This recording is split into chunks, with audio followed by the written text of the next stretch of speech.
G'day everyone, welcome back for another episode.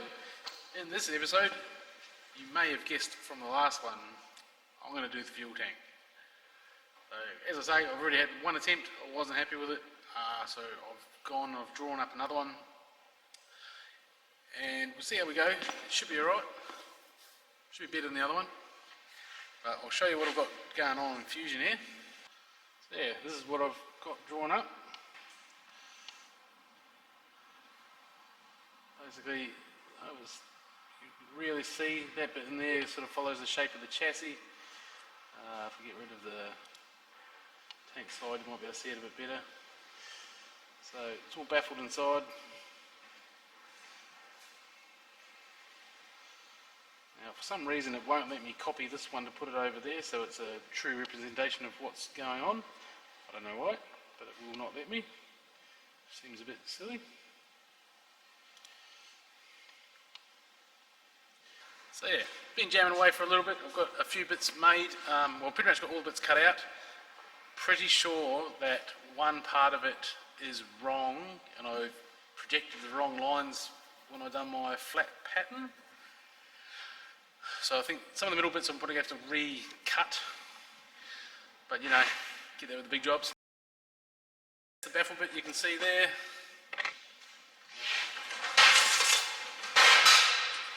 Got the two bottom bits done, I've put some beads into them already. Just going to mark up the top to put some beads into that, and where the fuel level sender goes, I'm not 100% sure if you're supposed to put bolts through from the outside, from the inside, but I'm not going to have a hole so I can't do that. So I was like, well, I'm going to make like a little boss for this little cork flange, so I'm going to make a little boss for that so I can bolt it too.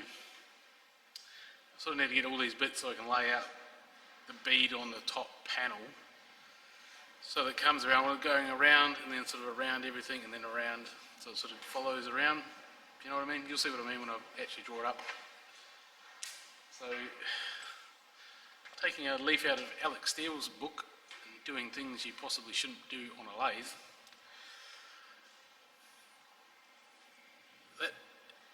that internal hole is too small to go over the jaws of my 3-jaw, so what I've done is I've cut two bits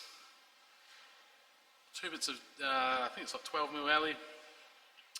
I've bolted them together so I can hold one in the jaw and turn the other one down and then plough a hole through. No, I can't do that. So I'm going to hold one, turn all the shape down and everything on that, on the front one, and then I'll be able to take the bolt out, grab that front one, put the hole through.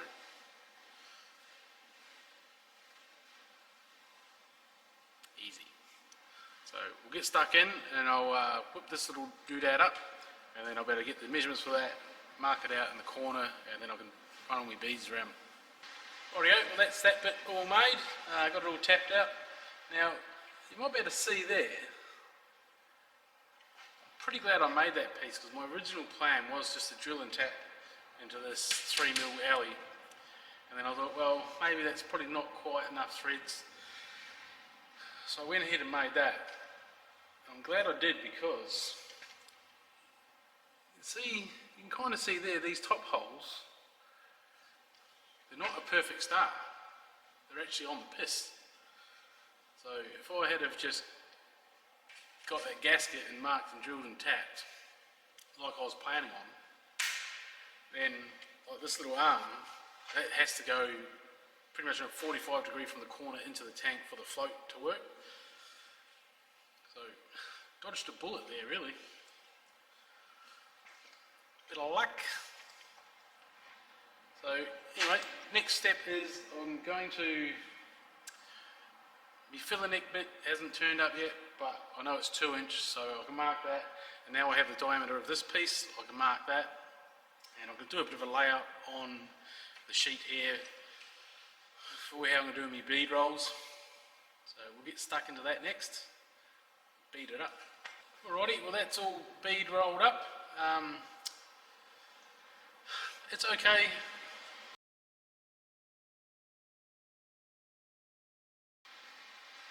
It's come up pretty good. I'm not See these little dips here, they made more sense when you had a picture on the other side. You know, where now not so much. So I may just put a circular bead in here just so that they make sense. Either that or I'll just completely remake the panel. I probably could have designed that a bit better, I feel. I'm going to try and put a bead in there first, just a simple bead around in a circle. See how that looks.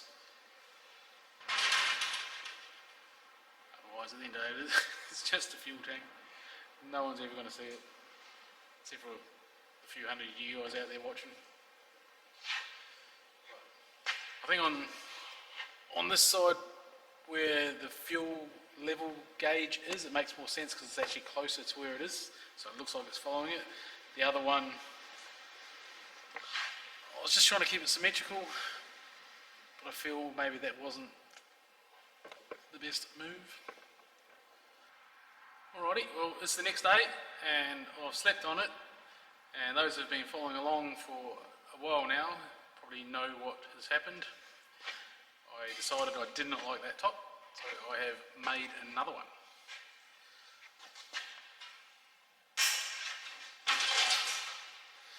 So it is my new revised top. I think that looks a lot nicer. Also, while I was at it, I've moved the fuel sender unit to this side, and I've cut this little piece out, so that's where the fuel will go in. So that's like a little anti-siphoning device. People can't rob my fuel. So yeah, that'll have a 2-inch pipe coming off, and having them both on the same side allows me to have a nicer, more symmetrical style. That new one, well, I feel anyway, looks a lot nicer than the original one I made. So extra couple of hours of fluffing around, but I think it's worth it. Through Scotch Brite everything, hit it with some acetone, clean it, sort this table out because it is an absolute mess. And then once we get it all Scotch Brite and cleaned, we'll start working out how to try and fit it all together. Aluminium is a bit of a foreign material for me. I have not done a great deal of work with it. So steel is a lot easier to move it and tack and weld, I feel. So we'll get this all cleaned up and we'll cut back. Alrighty, well I've got that all cleaned up. Got a sort of set up on the table here. I think we've got a game plan. So I'm just going to tack it on the table like that, and I'm just going to manually bend it around and tack it as it goes, similar to what I've done on the chassis of the van.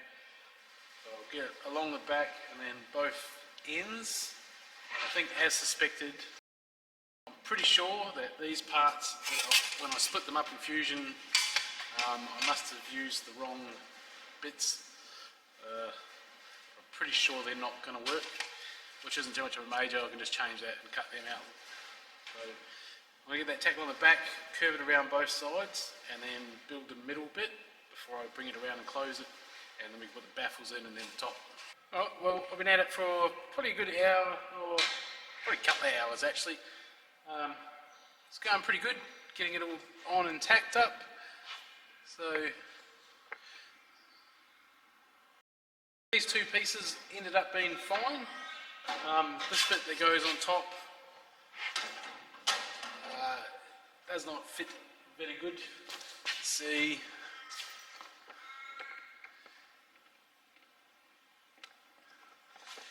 She's a bit gappy, so I think I'm going to get a bit of cardboard and I'll make a cardboard template of that and just cut it out by hand and get it in there.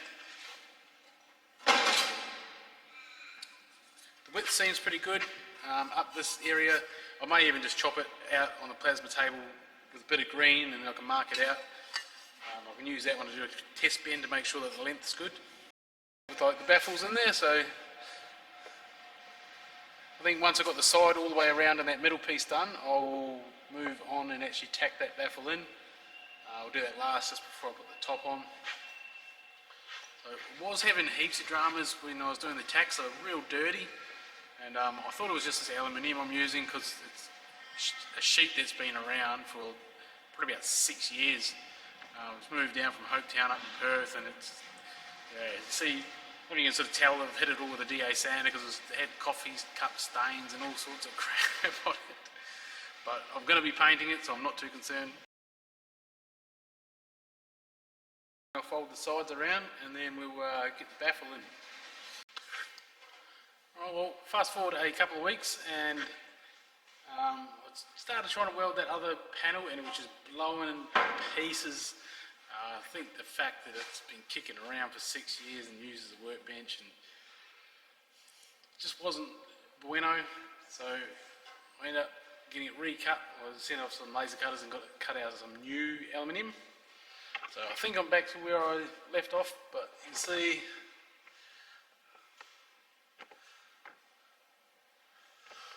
it's all looking pretty good.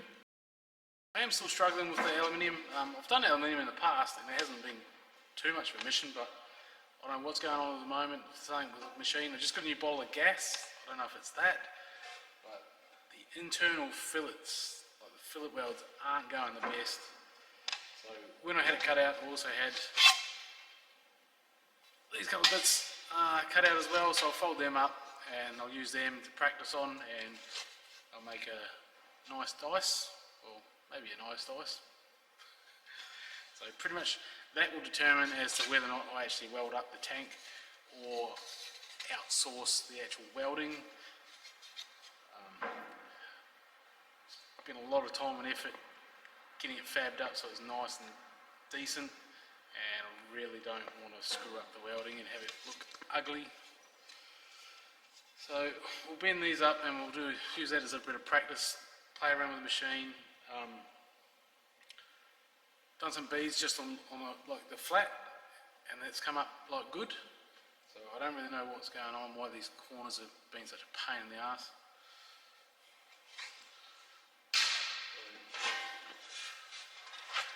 All I've got now, bead rolled another top up, so all I do now is weld that on the top, get that tacked on.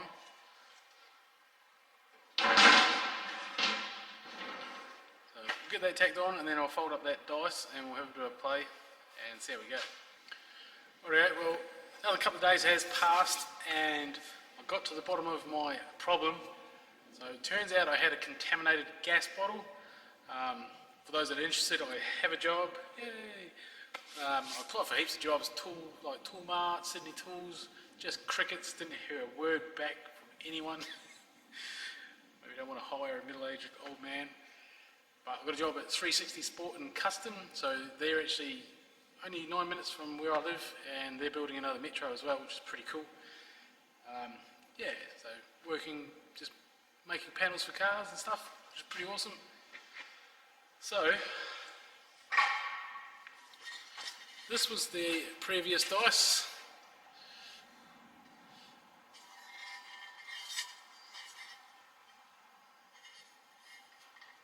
So you can see how absolutely trash that is. I was playing with settings and mucking around for ages. Just couldn't get it to run right, so I hit up Adrian at work and I said, mate, do you mind doing me a favour? I think I've got a sketchy bottle. So I took it in today and he used his machine with his bottle, done a weld, swapped over to my bottle, done another weld, and it was trash. So that confirmed that it was the bottle. So I've just come and on the old plasma table there,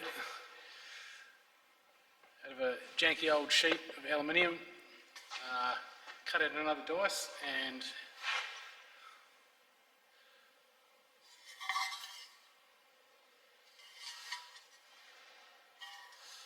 see that? Same settings, same machine, just a different gas bottle. So pretty hectic. I've done minimal cleaning on that as well, just to really see what it would do. So yeah, there's been weeks and weeks chasing my tail with that. And I scrapped that other tank, which probably would have actually welded up fine if I had have gone down this path sooner. But Sometimes you've just got to back yourself and what you've done in the past. But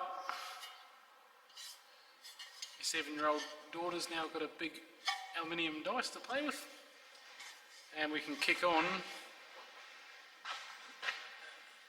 We can start welding that out.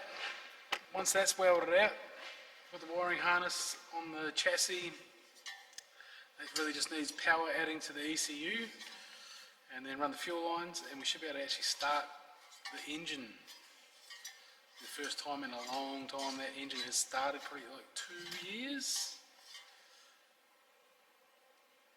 Yeah, maybe 2 years since we actually pulled it out of the car. So we'll get cracking, we'll weld this tank up. Alrighty, well, we've been jamming away. That new gas bottle has night and day difference. We've got the bottom 2 bits all welded up.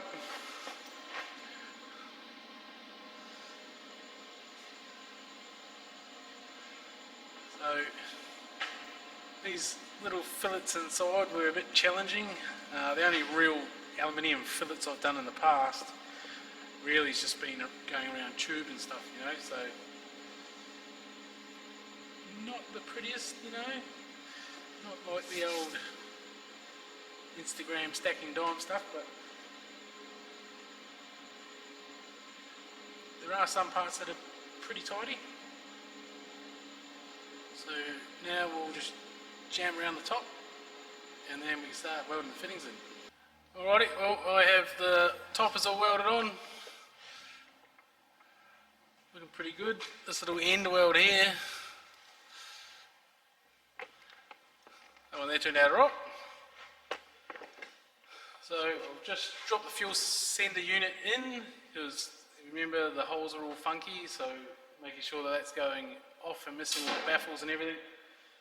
I've sort of got it going off on a 45 that way. So just going to weld that in, then weld in all my little AN bungs. And then we can do, I've got to do fuel, what do you call it? Inlet, fuel delivery tube, fuel spout, whatever.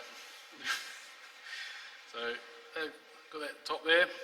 So I've got a 2-inch one, and I have some 2-inch tube, but the 2-inch tube is OD, and this is 2-inch in there. So I'm going to see if I can flare the tube out to match this size, and then put it in the pipe bender, bend it on a 45, and then we can weld it in.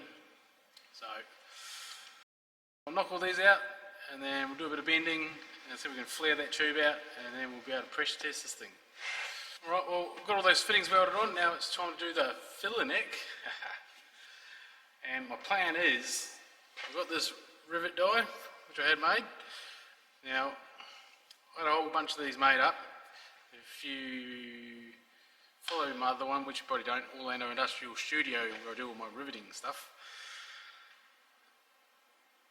every time I squeeze one of these and put it under pressure, it exploded. So it's only going into aluminium, so it should be fine, hopefully. So my plan is to put that, I'm going to anneal this first, and then I'll put this in the press. I'm going to try and drive it down in there up to about that line there, and then that should hopefully swell it up enough to line up decent with the cap. That is my plan. Hopefully this doesn't explode. See the press over there? So the other one this size exploded, and can you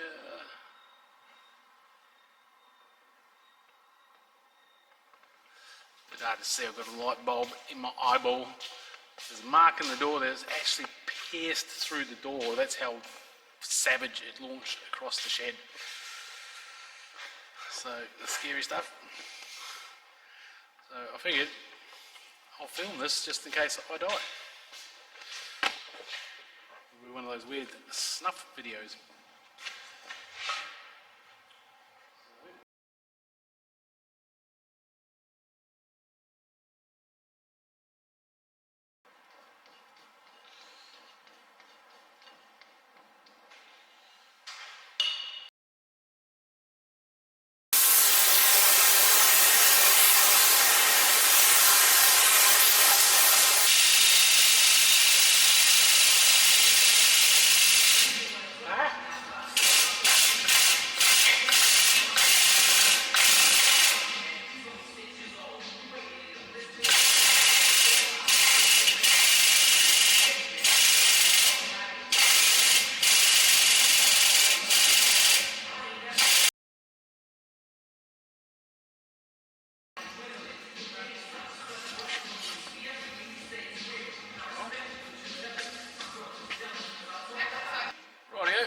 jammed ahead, and as you can see, the tank is finished. My little flaring out jobby on the tube didn't really work very well, to be honest. It flared it out really good, but to get a long enough piece to actually put in the pipe bender, by the time you put the pressure on it, just started bending the pipe. So what I ended up doing is I just ended up chucking this guy in the lathe, and I turned it down a bit so that it matched the tube better. It had a big step out, so done that, and I think that looks pretty good. So now got everything capped off. I've got the cap on there, I've got the fuel sender unit in, so I'm just going to go through and pump it up, probably get it to say 5 or 10 psi, and then just let it sit for a good hour or so. Watch the gauge and see if it comes down. If it does come down, then I'll start spraying with some soapy water, but hopefully it should be pretty good. Alrighty, well that's at about 2.5 psi, and I don't think that really shows up on camera, but it's starting to sort of bow out a bit. So I don't want to put too much more in and actually deform the tank, because that'd really suck.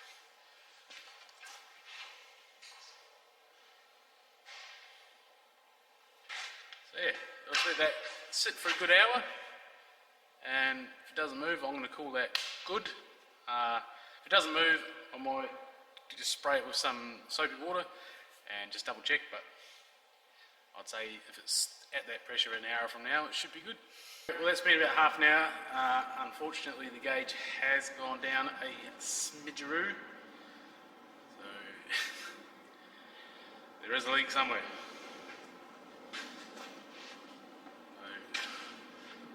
All my spray bottles in the shed are cactus for some reason, so I've just gone inside and fogged this pretty pink one. My daughter's off at a birthday party, so I've got to try and get it all done before the missus gets home. So spray it around, bit of soap and water, and we'll see what we find.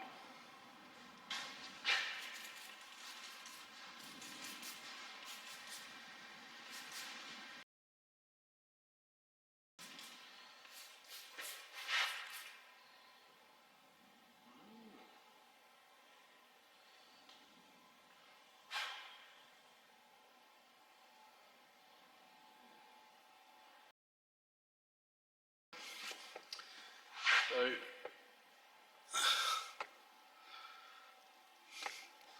quite a few leaks around them bolts there, so it could be a good sign that the rest is okay. So we shall see what we can do there.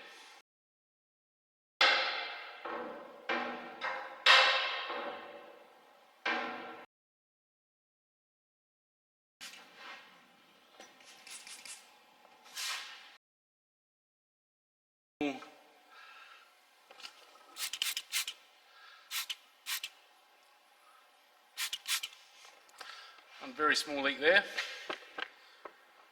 but generally I think that's pretty good. I'll just throw a little spot over there. It's obviously didn't dab enough filler when I came to the end of the run. When you stop, you get like a little crater. Obviously didn't put enough filler in just to fill that crater up. So other than that, it's around those bolts, which I believe when I go to do the final thing, I'll actually put some Loctite in there to hold them in, and washers and stuff like that. So I think that'll be fine. It's never really going to be under pressure anyway, because it's going to be vented off to, we're going to run a charcoal vent system back into the intake for engineering. So I'll throw a little blob on there and we'll call it good, I think. So one thing you do want to do is get a little bit of heat somehow. Just heat that little area up, because you have introduced moisture and some kind of soap there. So just heat it up a little bit just to get the moisture out, otherwise you'll more than likely make a much bigger mess. Also take the pressure out of the tank. Well, with that, I think it's time to throw it in the old chassis. Just ditched that spray bottle back in the house. So get it bolted up, see how she looks in the actual chassis there. Alright, well there you have it. That is all done in the chassis, ready to go.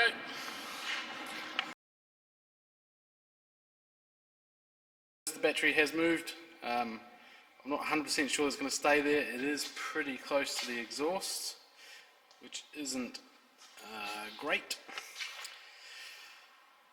But the tank is looking good in there. So under the feet there, we'll end up having some sort of 1/4-inch rubber isolators there from the tank to the chassis, just to separate it a bit.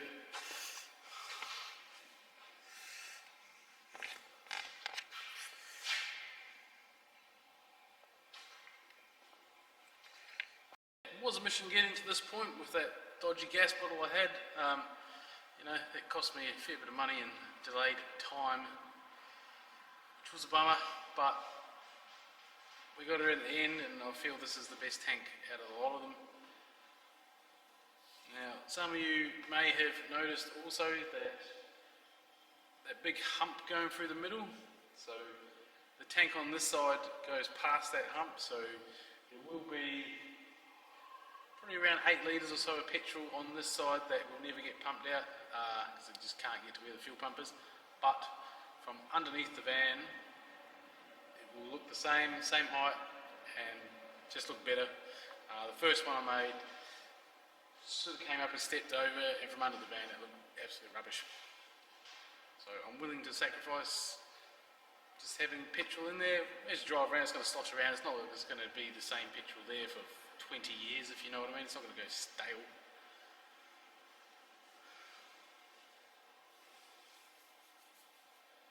So next mission is the fuel system, so fuel pump, fuel regulator, filter, lines up to the motor.